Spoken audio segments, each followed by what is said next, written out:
कहानी को सुनते रहने के लिए और नए एपिसोड्स की जानकारी के लिए शो को सब्सक्राइब करें। ये एक ऐसी कहानी है जो खुद को हकीकत दिखाती है, पर इसकी संभावना हो सकती है कि इतनी बड़ी दुनिया में किसी न किसी कोने में ये घट रही होगी या भविष्य में घट सकती है। इसकी अपार संभावनाओं को देखा जा सकता है। मुझे पता है सब इसे झुठला कर ये कहेंगे कि ऐसा होगा ही नहीं, पर हर मनुष्य के सोचने के आयाम निश्चित हैं। पर मुझे ऐसा लगता है कि मैं ऐसी चीजों को सोचता हूं जो सच है ही नहीं। हो सकता है ये किसी का भविष्य हो, पर फिलहाल तो ये मेरी संवेदनाओं की देन है। अरे अभिषेक, कहां खो गया तू? और ये क्या बड़बड़ा रहा है? मेरा दोस्त शेंकी मुझे दोनों हाथों से पकड़कर जोर से हिलाता है। तब जाकर मैं वास्तविक दुनिया में लौट आता हूं। मेरा नाम अभिषेक और मेरा दोस्त शेंकी बस से एक ऐसे इंसान की खोज में जा रहे हैं जो मुझे या तो इन ख्याली सपनों से बाहर निकाले या इनका मतलब बताए। ऐसे इंसान की खोज में मैंने अपनी पूरी जी जान लगा दी। मैं 18 वर्षीय एक नौजवान हूं जो कुछ नया खोजना चाहता हूं। मैंने इसी वर्ष अपनी 12वीं की परीक्षा उत्तीर्ण करने के बाद बीएससी में एडमिशन लिया है और हम दोनों दोस्तों ने बचपन में एक साथ रहकर पढ़ाई की, पर अब समय ने हमें अलग करने की पूरी व्यवस्था कर ली है। इसलिए हम जुदा होने से पहले एक बार वेकेशन टूर पर जा रहे हैं। हम टिहरी गढ़वाल जा रहे हैं, मेरे पापा के दोस्त के पुश्तैनी फार्म हाउस में। अरे ओ अभिषेक, तू क्या बड़बड़ा रहा है? तुझे कितनी बार कहा यार, अकेले में बड़बड़ाता रहता है, हर जगह चालू हो जाता है साला। अब दिन तक एकदम चुप रहना, सुबह के 3 बजे भी चैन नहीं है तुझे। बस में सब लोग तुझ पर हंस रहे थे और मुझसे बोल रहे थे कि ये बेवड़ा कहां से पकड़ लाए हो जो बड़बड़ाए जा रहा है। यार मैं तेरे कहने पर सुमन अंकल के गेस्ट हाउस पर चलने को तैयार हुआ हूं, पर तेरे सपने हैं जो कि तुझे कहीं अकेला छोड़ते ही नहीं। ये सुनकर मैं बस की खिड़की से बाहर देखने लगा। सुबह की ताजी और ठंडी ठंडी हवा मेरे जिस्म को छू रही थी। हम अभी ऋषिकेश में पहुंच गए थे। बस कुछ मिनटों में हम गढ़वाल बस स्टैंड पर भी पहुंच चुके थे।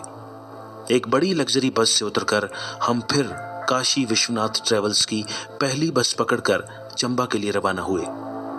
मैं और मेरा दोस्त शेंकी पहली बार ऋषिकेश से ऊपर पहाड़ों की तरफ जा रहे थे।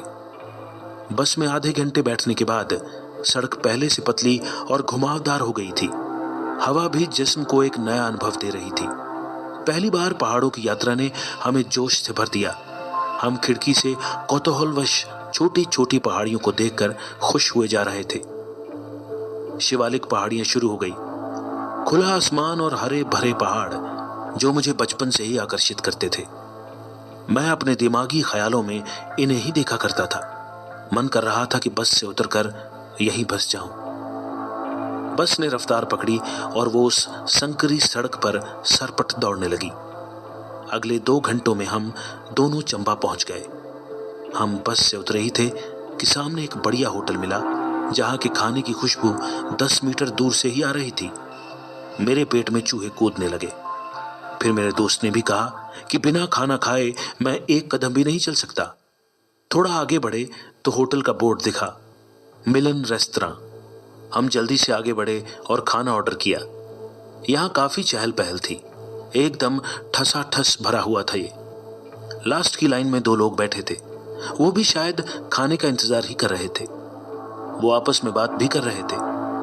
हम यहाँ पहली बार आए थे तो हमें भी ऐसे ही साथियों की तलाश थी, तो हम भी उनके साथ जाकर बैठ गए।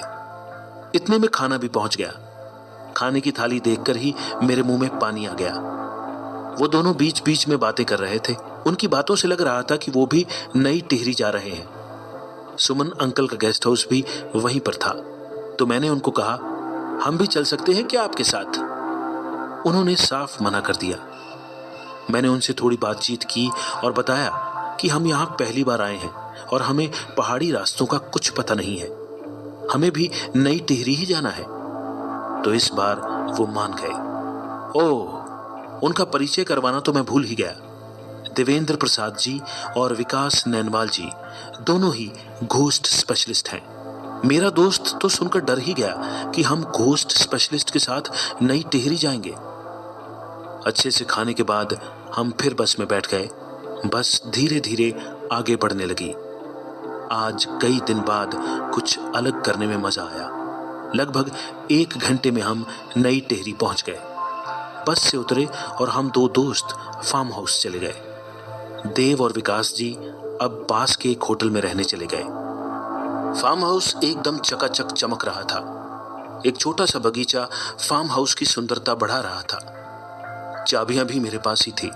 कई दिनों से बंद होने से कमरे में हल्की हल्की बदबू आ रही थी, पर हम थक चुके थे, तो उस दिन मैं सीधे रजाई में जाकर घुस गया और गहरी नींद में चला गया। जब शाम को नींद खुली तो मेरा दोस्त चाय बना रहा था। उसने मुझे जगाया और चाय पीने को दी। चाय पीने से थकान कम हो गई थी, तो हम बाजार की तरफ घूमने निकल गए।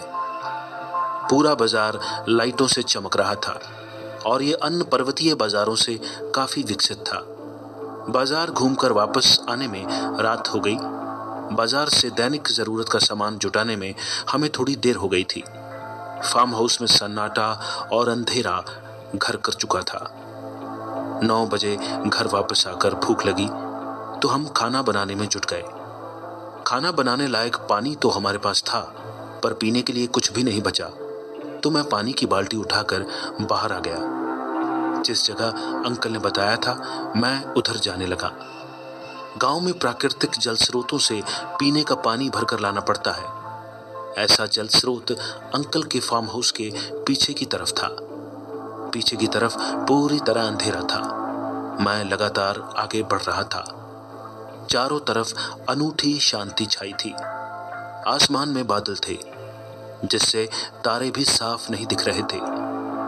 मैं अपनी ही धुन में मस्त होकर जा रहा था।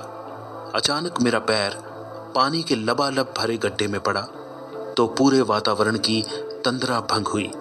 मेरा गला सूख गया था। तभी मेरी नजर सामने पड़ी। पास ही की एक पहाड़ी से मुझे पानी रिसता हुआ दिखा। मैंने फटाफट पीकर देखा तो एकदम जबरदस्त मीठा पानी। मैंने फटाफट पानी भरा और धीरे धीरे चलने लगा। इस बार मैं देख देख कर चल रहा था। मैं उसी जगह पर आ गया था जहां मेरा पैर गड्ढे में घुसा था। मैंने उस जगह का तेजी से निरीक्षण किया तो पता चला कि पानी के लगातार बहाव से वहां की मिट्टी का कटाव हो गया था। वहां से आगे मैं बढ़ा ही था कि तभी फिर से एक बार पानी में छपाक छपाक की आवाज आने लगी। मैंने पीछे देखा तो वहां कोई न था। मेरे मन में कई ख्याल एक साथ आने लगे। धीरे धीरे पानी की वो आवाज मेरी तरफ बढ़ने लगी। एक बार तो ऐसा लगा कि कोई मेरे पीछे पीछे कदम से कदम मिलाकर चल रहा है। इस बार मेरी हिम्मत नहीं हुई कि मैं पीछे मुड़कर देखूं। मैं पूरी तरह पसीने से भीग गया था। मन में कई विचार आ रहे थे, पर अब थोड़ा उत्साह आया जब देख लिया कि अब फार्म हाउस ज्यादा दूर नहीं है। हम दोनों ने खाना खाया और सो गए। फार्म हाउस के पास कोई घर भी नहीं था, पर सामने की पहाड़ियों पर जलती लाइटें जो धीरे धीरे बंद हो रही थी, क्योंकि पहाड़ी लोगों का जीवन संघर्षमय होता है और पहाड़ी इलाकों में सब जल्दी सो जाते हैं। हम भी थोड़ी देर गप्पे लगाकर सो गए। रात बहुत गहरी थी। हम लोग खिड़की दरवाजे अच्छे से बंद करके सो चुके थे, क्योंकि मैंने पिताजी से सुना था कि यहाँ बाघ भी शिकार की तलाश में घरों में घुस जाता है। आधी रात को मेरी नींद खुली।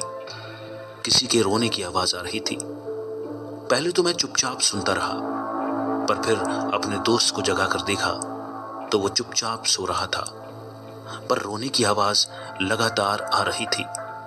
मैंने चुपचाप दरवाजा खोला और बाहर आ गया। जैसे ही मैं उस आवाज की तरफ गया, वो मुझसे दूर होती जा रही थी।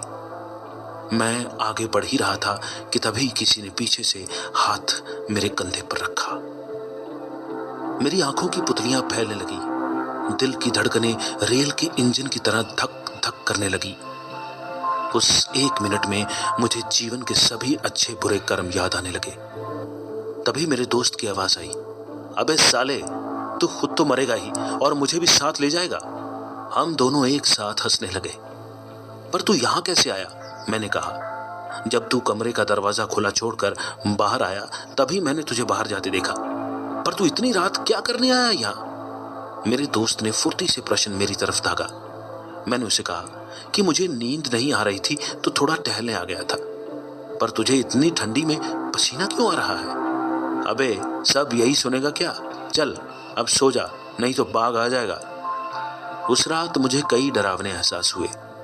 जब मैं बेड पर लेटा तो मेरे सर के ऊपर एक पानी की छोटी बूंद बनने लगी थी, जो धीरे धीरे बड़ी होकर नीचे गिरने लगी। एक पल को लगा कि मैं इसमें कैद हो जाऊंगा। एक तो वो पहली बार पहाड़ों में घूमने आया, इसलिए उसके मन में डर ने घर कर लिया था। उसे हर वक्त वही बात याद आ रही थी जो उसके डैड ने उसे बताई थी। अभिषेक, तुम घूमने जा रहे हो, ठीक है, पर वहां रात को किसी भी हालत में सूर्यास्त के बाद घर से बाहर मत निकलना। पर अब वो सोच रहा था कि उन्होंने ऐसा क्यों कहा होगा। ऐसा क्या है यहाँ जो रात को बाहर नहीं जा सकते? हाँ, जंगली जानवर इसका कारण हो। ये सोचते सोचते वो सो गया।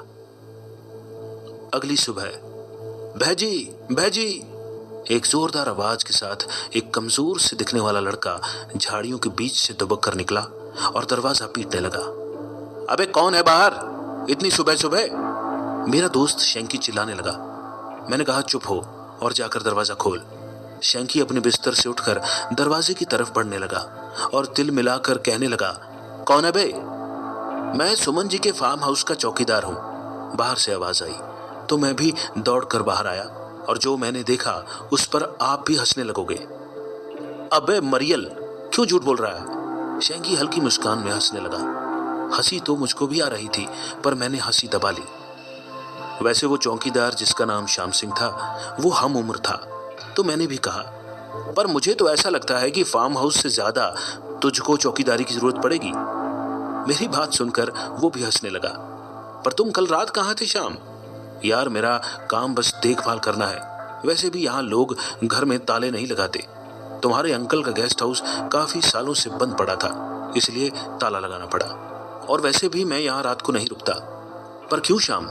मैंने पूछा। श्याम थोड़ी देर चुपचाप खड़ा रहा, फिर तपाक से बोल पड़ा, मेरा घर यही नजदीक है, इसलिए मैं सूरज ढलने से पहले ही घर चला जाता हूँ। उसने कुछ दिन पहले की एक ऐसी घटना बताई कि हमारी रूह कांप गई। उसने बताया कि कुछ दिन पहले रात को फार्म हाउस के 1 किलोमीटर दूर बाघ ने एक बच्चे को मारकर घायल कर दिया। ये खबर हमारे लिए सनसनीखेज खबर थी और मैं और शैंकी एक दूसरे को ताक रहे थे। पिछली रात को हम भी बाहर ही घूम रहे थे और मैं तो उससे भी ज्यादा डरा हुआ था, क्योंकि मुझे रात को यहाँ किसी की आवाजें सुनाई दी थी।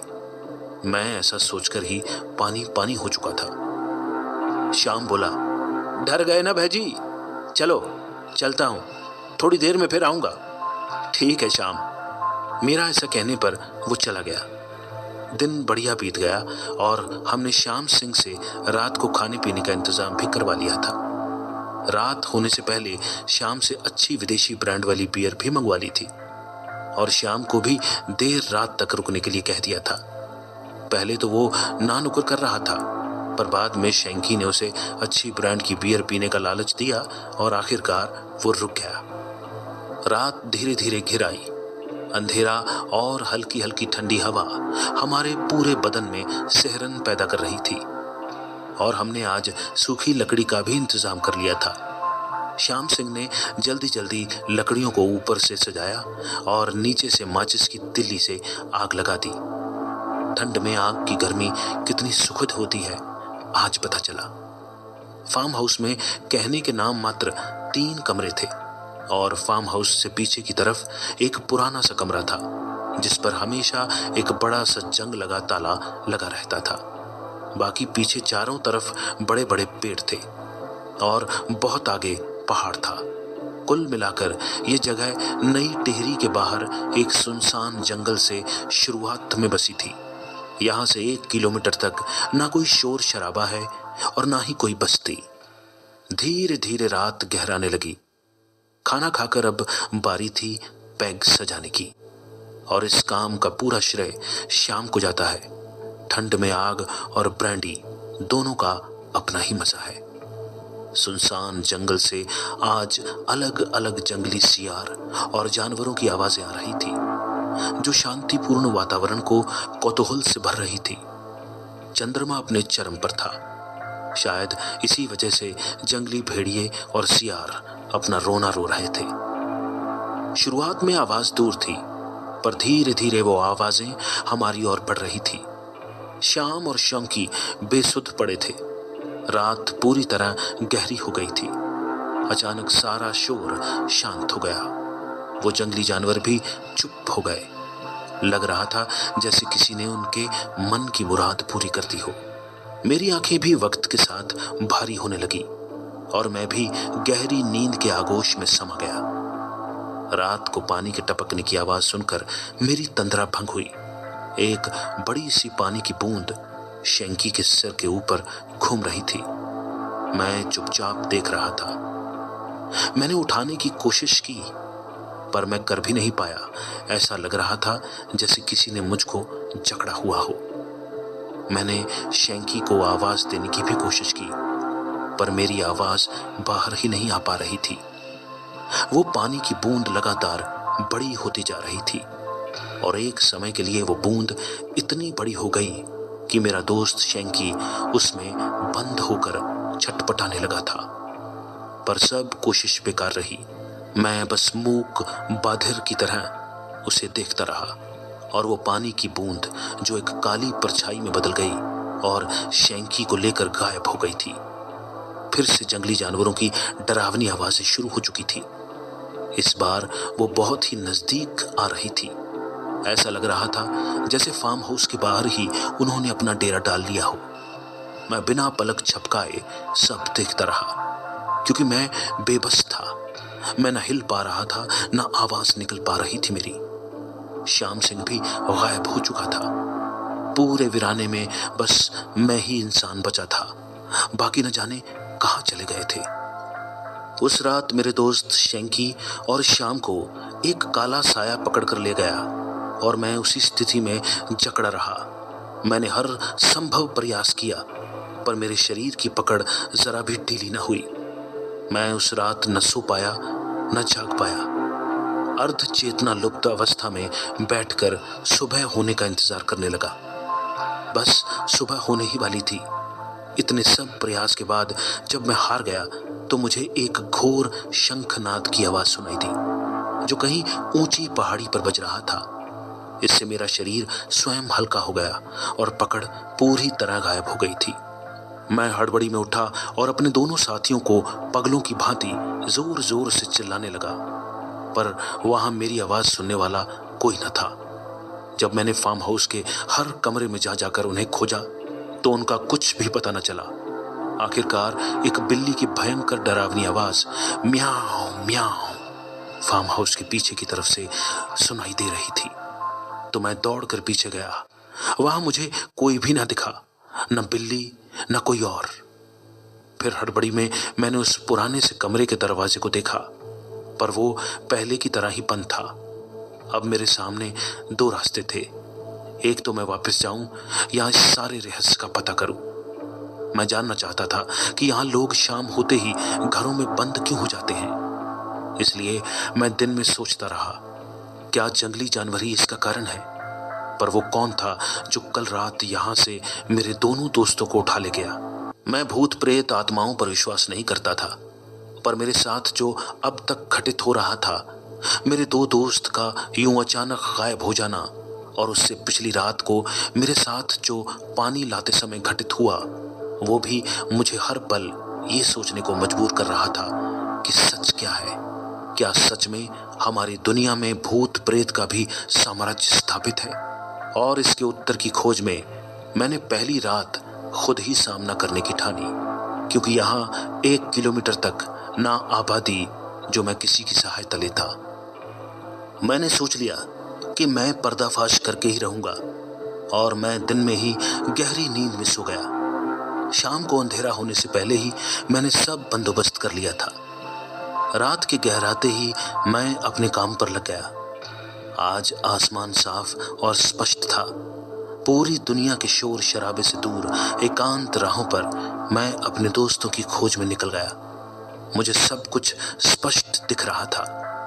सबसे पहले मैं वहां जाना चाहता था जहां से मेरे साथ ये सब शुरू हुआ था। फार्म हाउस के पीछे जंगल में बने पानी के प्राकृतिक स्रोत के पास, जो मेरी नजरों में मुख्य कारण था। मैं लगातार सुनसान राहों पर आगे बढ़ रहा था। चलते चलते न जाने कब मैं गेस्ट हाउस के पीछे की तरफ बढ़ गया। रात में जंगली जानवरों का खौफ भी मेरे मन में था, पर आज पूरे वातावरण में असीम शांति थी। यह शांति किसी बड़ी अनहोनी का संकेत हो सकती थी। तो मैंने अपने हाथ में केवल एक लाठी ले रखी थी ताकि समय आने पर काम आ सके। छिरपुट पेड़ों से मैं कब घने पेड़ों तक आ गया पता ही न चला, और जंगल में चीड़ बांस के पेड़ों की सूखी पत्तियां मेरे चलने से चर चर की आवाज से टूट रही थी, जो वातावरण की शांति भंग करने पर तुली थी। एक सुनसान जंगल में एक पेड़ पर कमर और एक पैर टिकाकर मैं बैठ गया और सुनसान वन को देखने लगा। पेड़ों के आसपास की सूखी पत्तियां और लकड़ियां इकट्ठी की और हाथ को जेब में डालकर स्टाइल से माचिस निकाली और बड़े स्टाइल से तीली को बारूद पर रगड़कर एक ही झटके में माचिस की तीली जला दी। मैंने बड़ी सावधानी से उसे सूखी पत्तियों के नीचे लगाया और गर्मा गर्म आग जल उठी। मैं पत्थर के ऊपर पेड़ से सटकर बैठ गया। मैंने बचपन में सुना था कि अग्नि सबसे पवित्र होती है, जिससे कोई भी बुरी चीज मेरा कुछ भी अहित नहीं कर सकती, और साथ ही आग से जंगली जानवरों से सुरक्षित रहूंगा, क्योंकि वो भी आग से डरते हैं। ये सोचते सोचते पता ही नहीं चला कब मेरी आंखें हद से ज्यादा भारी होने लगी और मैं नींद के गहरे आगोश में समा गया। अभिषेक सपने में देखता है कि वो एक बहुत पुरानी सी झोपड़ी के बाहर खड़ा है। उसके चारों ओर इंसानी खोपड़ियों का ढेर लगा है। उसके दोनों दोस्त झोपड़ी के बाहर अचेत अवस्था में पड़े हैं। वो दौड़ कर जाता है, परंतु तब तक एक भयानक आकृति उसके दोस्त शैंकी व श्याम पर एक बड़े से फरसे से एक भयानक प्रहार करती है, जिससे उनका शरीर 2 बराबर भागों में बट जाता है। वो काली सी उनकी आंतड़ियों को हाथ में पकड़कर खाने लगती है और अपने पैने नाखूनों को छाती में घुसाकर खून को दोनों हाथों पर इस तरह लिया जैसे पीना चाहती हो, और बड़ी क्रूरता के साथ अपने होंठों को हथेली पर लगाया और शक शक की डरावनी आवाज के साथ सब पी गया। अभिषेक के मुंह से अनायास ही नहीं निकल पड़ा और वो राक्षस घूमकर अभिषेक की तरफ घूम आया और शैतानी हंसी हंसने लगा और हाथ अभिषेक की तरफ बढ़ाने लगा और अभिषेक चीख उठा। वो पूरी तरह पसीने से लथपथ था। जंगल के ठंडे वातावरण में भी उसकी सांसें बेहद गर्म चल रही थी। ओह, तो सपना था मेरा। मैं भी क्या, उसे सच समझ बैठा। चलो अब ढूंढता हूं उन्हें। चलते चलते मुझे दूर से ही पानी के गिरने की आवाज आने लगी और मैं दोगुने एहसास में पहाड़ की तलहटी में पहुंच गया और प्राकृतिक जल स्रोत के बिल्कुल निकट में खड़ा हो गया। अविरल जलधारा को देखने लगा। आज जलधारा परसों से बहुत साफ और स्पष्ट थी। पहाड़ की तलहटी से पानी की स्वच्छ और अविरल धारा बह रही थी और नीचे जगह जगह पानी इकट्ठा हो गया था, पर आज पानी की कोई डरावनी आवाज नहीं आ रही थी। आज सब शांत था। मैं वहां बहुत देर खड़ा रहा, पर कोई हलचल नहीं हुई। मैंने चारों तरफ निहारा, पर वहां कुछ न मिला। अब सुबह होने लगी थी और सूर्य की पहली किरण पानी की धारा पर पड़ी तो मेरी आंखें चौंधिया गई। वो हीरे की तरह चमक रही थी और जब मुझे कुछ सुराग न मिला तो मैं वापस लौट आया। कुछ बात तो अलग है इसमें। कल रात जो जंगल इतना भयानक था, वही सूर्य के प्रकाश से चमक रहा था। हरी हरी पत्तियों से छन कर आता प्रकाश सबसे अलग और बेहतर था। धीरे धीरे बढ़ते बढ़ते मैं अपनी धुन में कब घर पहुंचा पता ही न चला। इतना तो मैं जान गया था किसी इंसान का तो ये काम नहीं है। जरूर कोई अला बला है जो मुझे परेशान कर रही है। इसलिए मैं जल्दी से अपनी सहायता के लिए नई टिहरी को रवाना हो गया। मुझे वहां उन्हीं भूत विशेषज्ञों को ढूंढना था जो मुझे शुरुआत में होटल में मिले थे। दोस्तों को बचाने के लिए मैं अपने आसपास के जंगलों में भटका, पर मेरे हाथ लगी केवल निराशा।